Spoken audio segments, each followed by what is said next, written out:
Hello दोस्तों, एक बार फिर से मेरे चैनल कहानियाँ मनभाती में आप सबका बहुत बहुत स्वागत है। दोस्तों, महाभारत तो हमने सुनी है, पढ़ी भी है, समझी भी है। पता है कि कितना बड़ा युद्ध हुआ था, कितनी विनाश लीला हुई थी। कुरुक्षेत्र की मिट्टी कहते हैं आज तक लाल है, इसी वजह से है कि वो खून से रंगी हुई है। और 18 दिन के युद्ध ने द्रौपदी को ऐसा बना दिया था जैसे वो 80 वर्ष की हों। वो शारीरिक और मानसिक रूप से इतनी थक गई थी कि वो एकदम से बूढ़ी लगने लगी थी। पूरे राज्य में कोई पुरुष नहीं दिखता था, इक्का दुक्का पुरुष दिखता था, या तो विधवाएं दिखती थी या बच्चे दिखते थे। बहुत ही गमगीन माहौल था वहाँ पर उस समय। और ऐसे ही एक दिन द्रौपदी जी बैठी थी तो कृष्ण जी ने उनके कक्ष में प्रवेश किया। जैसे ही द्रौपदी ने कृष्ण जी को देखा, वो एकदम गले लगकर बहुत ज़ोर ज़ोर से रोने लगी। पहले तो कृष्ण जी उनका सिर पे प्यार से हाथ फैलाते रहे, सहलाते रहे, और फिर जब थोड़ी वो संयत हुई तो उन्होंने पास के पलंग पे बिठाया। तो द्रौपदी बोली कि हे सखा, क्या हो गया, ये क्या से क्या हो गया। मैंने इतने दुष्परिणाम को तो कभी सोचा ही नहीं था, कभी कल्पना तक नहीं की थी। तो कृष्ण बोले कि द्रौपदी, ऐसा ही होता है, हम दुष्परिणाम कहाँ समझ पाते हैं, कहाँ सोच पाते हैं। और तुम्हें तो खुश होना चाहिए कि दुर्योधन मारा गया, दुशासन मारा गया, और तो और सारे 100 के 100 कौरव मारे गए। तुम्हारे तो पूरे जो जितने भी शत्रु थे वो सब खत्म हो गए। तो द्रौपदी को थोड़ा सा बुरा लगा। उन्होंने बोला, हे सखा, आप मेरे जो दुख हैं उन पर आप क्या सहलाने आए हो उनको, या फिर उन पर नमक छिड़कने आए हो। तो कृष्ण जी चुप रहे 2 मिनट और फिर बोले कि नहीं द्रौपदी, मैं वास्तविकता से परिचय कराने आया हूँ।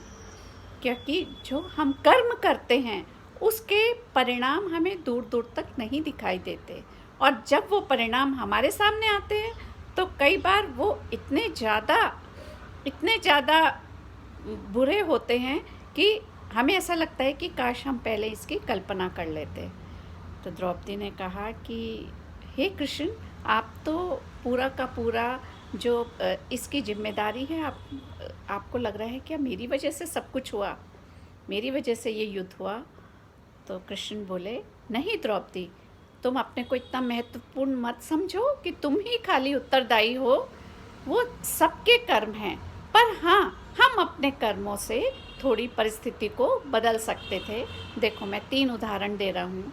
यदि सर्वप्रथम जब तुम्हारा क्या हुआ था, स्वयंवर हुआ था, उस समय तुमने कर्ण को स्वयंवर में भाग लेने से मना कर दिया था।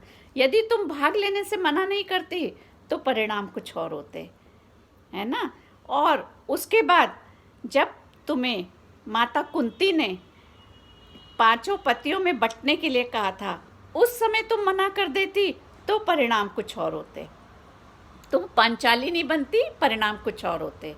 और तीसरा सबसे बड़ा कारण है कि यदि तुम महल में उस दिन दुर्योधन का अपमान नहीं करते तो परिणाम कुछ और होते, है ना। जब हम कुछ बोलते हैं, हम शब्दों का प्रयोग करते हैं। कई शब्द ऐसे होते हैं जो दूसरों के हृदय में ऐसे लगते हैं कि वो क्या होते हैं, वो उनके नासूर बन जाते हैं, और उनके फिर हमें दुष्परिणाम भोगने पड़ते हैं। तो ऐसा नहीं होता तो परिस्थितियाँ कुछ और होती और इतिहास कुछ और बनता।